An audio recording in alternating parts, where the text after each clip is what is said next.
Radio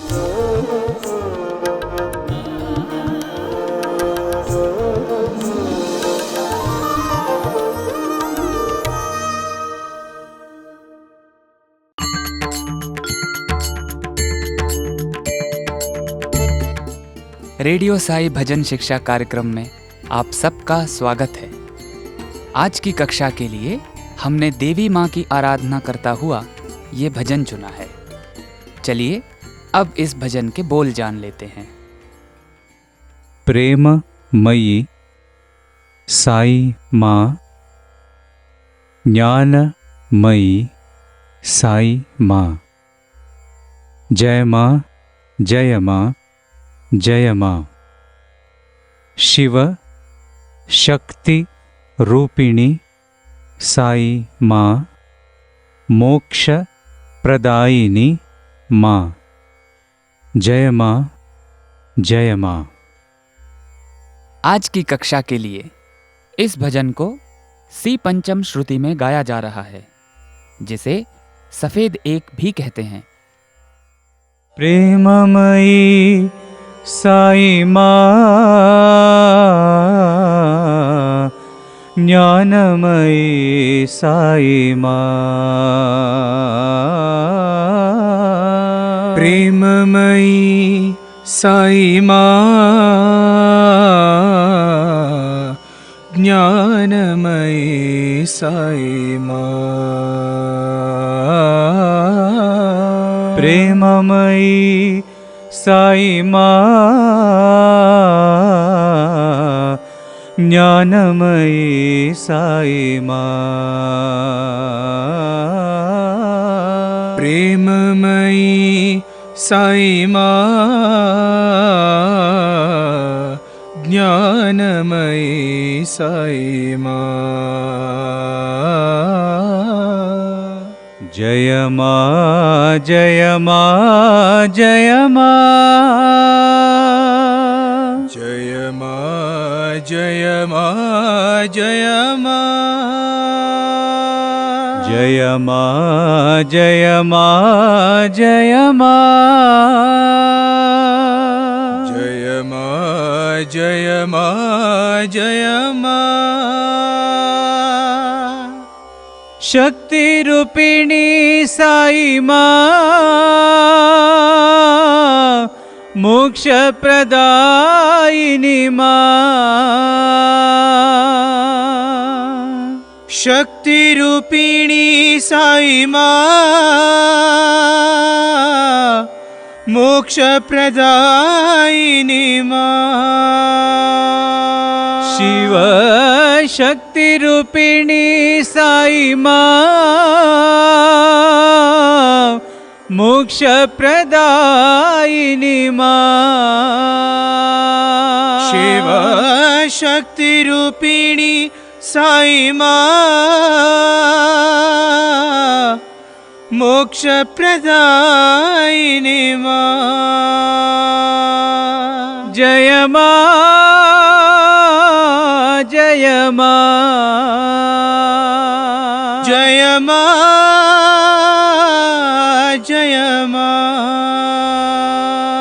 जय माँ जय माँ, जय माँ जय माँ,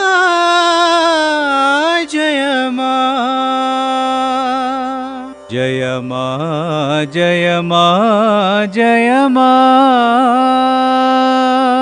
जय माँ जय माँ जय माँ, जय माँ जय माँ जय माँ, जय माँ जय माँ जय माँ। प्रेममयी साई माँ, ज्ञानमयी साई माँ। कहरवा ताल और राग सिंधु भैरवी पर आधारित इस भजन की धुन जान लेने के बाद आइए अब रुख करते हैं साई भजनों की आत्मा कहे जाने वाले भाव पक्ष का। भगवान ने स्पष्ट किया है कि प्रेम ही सृष्टि का आधार है। उन्होंने बतलाया कि कैसे दिव्य चैतन्य शक्ति अपने आप को प्रेम करने के आनंद को अनुभव करना चाहती थी, इसीलिए उसने संकल्प लिया और एक से अनेक हो गई। एक और अवसर पर भगवान ने उद्बोधन में कहा था कि पंच महाभूत भी प्रेम पर आधारित हैं। जब प्रेम पंच महाभूतों से युक्त होता है तब इस ब्रह्मांड का उद्गम होता है। इस प्रकार हमें ज्ञात होता है कि ब्रह्मांड की रचना का आधार भी प्रेम ही है। भगवत गीता में भगवान श्री कृष्ण आध्यात्मिक ज्ञान के बारे में बतलाते हुए कहते हैं कि जब आप आध्यात्मिक ज्ञान के दृष्टिकोण से संसार को देखते हैं तो उसको देखने का अंदाज ही बदल जाता है, क्योंकि यथा दृष्टि तथा सृष्टि। इसका अर्थ ये नहीं है कि आध्यात्मिक ज्ञान होने पर सूर्य, चंद्र आदि दिखने बंद हो जाएंगे। इन सबको देखते वक्त भगवान की महिमा नजर आएगी। सूर्य एक आग का गोला भर नहीं रह जाएगा, उसका तेज भगवान का तेज लगेगा। चंद्रमा की किरणें सूर्य के प्रकाश का परावर्तित प्रकाश मात्र नहीं लगेंगी, बल्कि उनमें भगवान की शीतलता का एहसास होगा। भगवान ने बार बार हम सबको याद दिलाते हुए कहा है कि केवल मेरा स्वरूप ही दिव्य स्वरूप नहीं है, तुम्हारा स्वरूप भी दिव्य है। हमें उस ऊंची अवस्था तक अपने स्तर को बढ़ाना है। जब माँ को ज्ञानमयी कहकर पुकारते हैं तब हमारा भाव होता है कि माँ आप ही इस दिव्य ज्ञान का स्रोत हैं। ये पंक्ति हमारी प्यारी साईं माँ पर पूर्णतया लागू होती है, क्योंकि वे भौतिक स्तर का ज्ञान, कला, कौशल एवं दिव्य आध्यात्मिक ज्ञान दोनों से परिपूर्ण हैं और उनका स्रोत भी वे ही हैं। वे ही हमारी अज्ञानता को दूर कर हमारे आध्यात्मिक मार्ग पर चलने की पिपासा को बढ़ाती हैं। भगवान बाबा जो हम सब पर प्रेम की वर्षा करते हैं वो अवर्णनीय है। उसका बखान नहीं किया जा सकता, केवल अनुभव किया जा सकता है। ऐसे कुछ प्रसंग हैं जिनसे हमें एहसास होता है कि साईं माँ का प्यार भौतिक माँ की तुलना में कई गुना ज़्यादा है और वे हमेशा हमारी देखभाल करने के लिए साथ रहती हैं और तत्पर भी रहती हैं। भगवान बाबा की पूर्व विद्यार्थी रह चुकी श्रीमती अपर्णा मुरली जी ने हमें एक अद्भुत प्रसंग के बारे में बताया था। एक बार भगवान ने उनके परिवार को इंटरव्यू का सौभाग्य प्रदान किया। इंटरव्यू के कमरे में वे भगवान से अपने पारिवारिक विषयों पर चर्चा कर रहे थे कि एकाएक स्वामी अपर्णा जी के भाई की तरफ मुड़े और अपर्णा जी की माँ की ओर इशारा करते हुए उन्होंने उनसे पूछा कि ये तुम्हारी क्या लगती हैं। अपर्णा जी के भाई को इस प्रश्न से थोड़ा आश्चर्य हुआ, लेकिन फिर भी वे विनीत भाव से बोले, स्वामी ये मेरी माँ हैं। फिर भगवान ने आगे उनके पिताजी की तरफ इशारा करते हुए पूछा, ये तुम्हारे पापा की क्या लगती हैं? तो उन्होंने उत्तर दिया, स्वामी ये मेरे पिता की पत्नी हैं। फिर स्वामी ने पूछा, तुम्हारी माँ तुम्हारे नाना जी की क्या लगती हैं, मामा की क्या लगती हैं, वगैरह वगैरह। अपर्णा जी के भाई इन प्रश्नों का मर्म तो नहीं समझ सके, लेकिन वे उपयुक्त उत्तर देते चले गए कि नाना जी की बेटी, मामा की बहन इत्यादि इत्यादि। आखिर में भगवान ने पूछा, ये तुम्हारी पत्नी की क्या लगती हैं? उस समय अपर्णा जी के भाई स्कूल में पढ़ रहे थे, इसीलिए वे इस प्रश्न से स्तब्ध हो चुप रह गए। उन्होंने कोई उत्तर नहीं दिया। भगवान हंसे और बोले, ये तुम्हारी पत्नी की सास लगेंगी, है ना? सभी परिवारजनों ने हामी में अपना सिर हिलाया। तब भगवान ने बहुत ही मधुरता से कहा, देखो ये तुम्हारी माँ हैं जो तुम्हारे पिता की पत्नी हैं, दादा की बहू हैं, चाचा की भाभी हैं और तुम्हारी पत्नी की सास। देखो इनका किरदार कैसे बदलता जाता है। लेकिन मेरी तरफ देखो, मैं तुम्हारी भी माँ हूँ, तुम्हारी माँ की भी माँ हूँ, तुम्हारे पिता की भी माँ हूँ और तुम्हारी पत्नी के लिए भी माँ हूँ। कितनी आसानी से भगवान ने हम सबको विश्वास दिला दिया कि वे ही हम सब की माँ हैं, प्रेममयी साई माँ। शिव शक्ति रूपिणी साई माँ, मोक्ष प्रदायिनी माँ।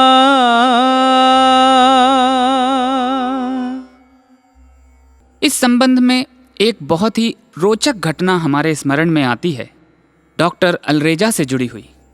डॉक्टर अलरेजा भगवान के अनंतम श्रद्धालुओं में से एक थे। वे मुंबई के प्रख्यात जे अस्पताल में सुपरिटेंडेंट के रूप में कार्यरत थे और सन 1975 से वे भगवान श्री सत्यसाई बाबा के जनरल हॉस्पिटल प्रशांति निलयम के सुपरिटेंडेंट नियुक्त हुए। यहीं पर उन्होंने अपनी पूरी जिंदगी भगवान की सेवा में अर्पित की और 18 फरवरी सन 2012 में श्री चरणों में विलीन हो गए। एक दिन की बात है, दोपहर को 1:30 बजे के लगभग भगवान ने अलरेजा जी को अपने निवास स्थान पर बुलवाया। भगवान को स्वास्थ्य संबंधी कुछ असहजता महसूस हो रही थी। भगवान ने डॉक्टर साहब से रक्तचाप देखने के लिए कहा। भगवान हमेशा अपने दाएं भाग को डॉक्टर अलरेजा की चिकित्सा के लिए दिखाते थे। जब डॉक्टर ने रक्तचाप को मापा तो वो 80/56 दिखा रहा था और पल्स रेट 1 मिनट में 48 बता रही थी। भगवान ने डॉक्टर की तरफ देखते हुए कहा, स्थिति गंभीर है क्या? डॉक्टर अलरेजा ने कहा, भगवान के लिए कोई भी स्थिति गंभीर नहीं हो सकती। तब भगवान ने पूछा, लेकिन फिर तुम्हारे चेहरे का भाव क्यों बदल गया था? तब डॉक्टर साहब ने कहा कि स्वामी, मैं आपके बाएं तरफ की रक्तचाप मापना चाहता हूँ। जब उन्होंने स्वामी के बाएं हाथ पर ब्लड प्रेशर का नाप लिया तो वो 120/80 और पल्स रेट 72 बता रहा था। भगवान ने कहा, चलो अपनी राय बताओ। डॉक्टर अलरेजा ने स्वामी से विनम्रतापूर्वक कहा, स्वामी, प्रतीत होता है कि आपको हार्ट अटैक हुआ है, आर्टरीज में खून जमा हो जाने के कारण। आप कहते हैं कि आप शिव शक्ति स्वरूप हैं, इसीलिए शिव तत्व जो आपके दाएं तरफ है, आपने उसमें किसी भक्त की तकलीफ को अपने ऊपर ले लिया है, लेकिन बाईं तरफ जहां शक्ति विद्यमान है उन पर इसका कोई भी प्रभाव नहीं पड़ा है। इस तरह से चिकित्सा विद्या द्वारा भी प्रमाणित होता है कि आप शिव शक्ति स्वरूप हैं। आइए अब एक और घटना वृत्तांत के माध्यम से ये जानते हैं कैसे हमारे प्रिय स्वामी मोक्ष प्रदायिनी माँ भी हैं। 15 नवंबर सन 1958 को एक दिन शाम के समय भगवान प्रोफेसर कस्तूरी जी एवं 2 अन्य भक्तों के साथ वार्तालाप कर रहे थे कि अचानक बोलते बोलते एकाएक भगवान ने जोर से हाँ कहा और उनका शरीर जमीन पर लुढ़क गया। ऐसा लगा मानो वे शरीर छोड़कर चले गए हों। कस्तूरी जी एवं अन्य 2 भक्त भगवान के शरीर के पास असहाय बैठे रहे और प्रार्थना करते रहे। शाम को 5:30 बजे के लगभग भगवान ने 3 बार खांसा और उनके मुख से विभूति निकलने लगी। सबको आश्चर्य हो रहा था कि इसका क्या अर्थ है। 10 मिनट बाद भगवान सामान्य स्थिति में आकर उठकर बैठ गए। तब इन्होंने धीरे से भगवान से घटना का विवरण जानने का प्रयास किया। इन्होंने पूछा, भगवान आपको क्या हो गया था? स्वामी ने मुस्कुराते हुए उत्तर दिया, मैं देहरादून गया था। मेरे एक भक्त को मुझे अंतिम दर्शन देने के लिए जाना पड़ा, इसीलिए तुम लोगों ने मेरे मुख से विभूति निकलते हुए देखा होगा। जब भी मैं किसी को मृत्यु शैया पर दर्शन देने जाता हूं तो ऐसा होता है, ध्यान रखना। भक्तों ने देहरादून के उस भक्त के बारे में जानने की कोशिश की तो स्वामी ने बताया, वेल्लोर में जो मेडिकल ऑफिसर है ना, डॉक्टर कृष्णा, जो यहाँ प्राय आया करती हैं, मैं उनकी माता जी के पास गया था। अभी 10 मिनट पहले ही उनका निधन हो गया। प्रोफेसर कस्तूरी और वो दोनों भक्त डॉक्टर कृष्णा को बहुत अच्छी तरह जानते थे। उन्हें पुट्टपर्ती में इन लोगों ने कई बार देखा था और दिल्ली में भी देखा था जब भगवान उनके घर गए थे। भगवान जब ऋषिकेश में थे तब डॉक्टर कृष्णा जी की माँ भगवान के दर्शन के लिए आई थीं और उन्हें भगवान की पूजा करने का दुर्लभ अवसर प्राप्त हुआ था। इसीलिए ये लोग प्रसन्न थे कि उन्हें अंत समय में भगवान के दर्शन का सौभाग्य प्राप्त हुआ। भगवान ने उस अलौकिक घटना के वृत्तांत को जारी रखते हुए बतलाया, डॉक्टर कृष्णा देहरादून में अपनी माँ के समीप ही पलंग पर बैठ उनकी पल्स देख रही थीं। उनकी मृत्यु बहुत शांत और सुखदायक ढंग से हुई, कोई कष्ट नहीं हुआ।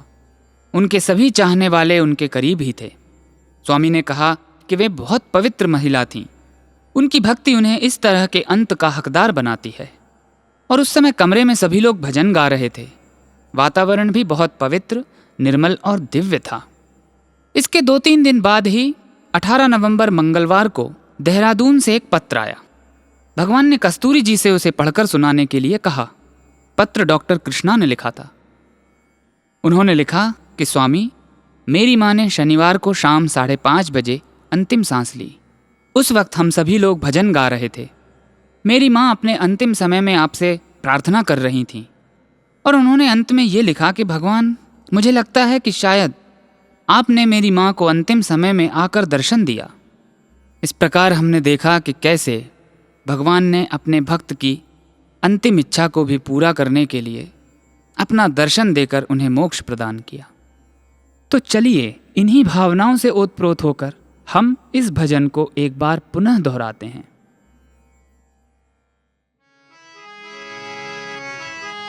प्रेममयी साई माँ, ज्ञानमयी साई माँ,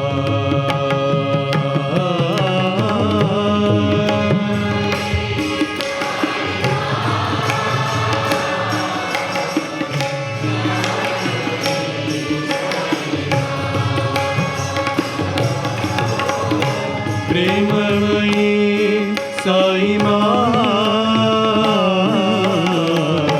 ज्ञानमयी साई माँ,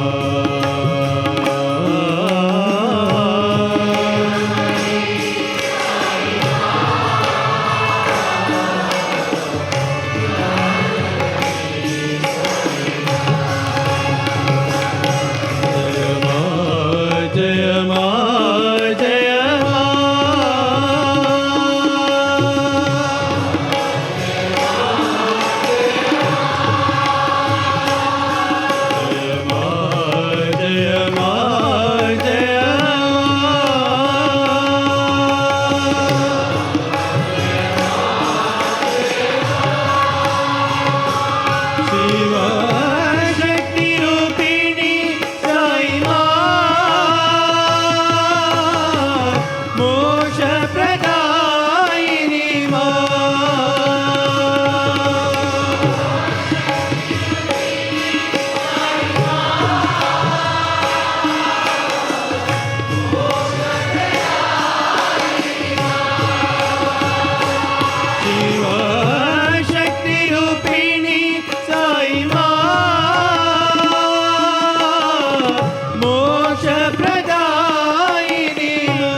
इसी के साथ हमारे आज के भजन प्रशिक्षण के कार्यक्रम का अब समापन होता है। हमें आशा है कि आपको आज की कक्षा पसंद आई होगी। हम शीघ्र ही एक और भजन लेकर आपके सामने उपस्थित होंगे। तब तक के लिए हमें आज्ञा दीजिए। धन्यवाद। जय साईं राम।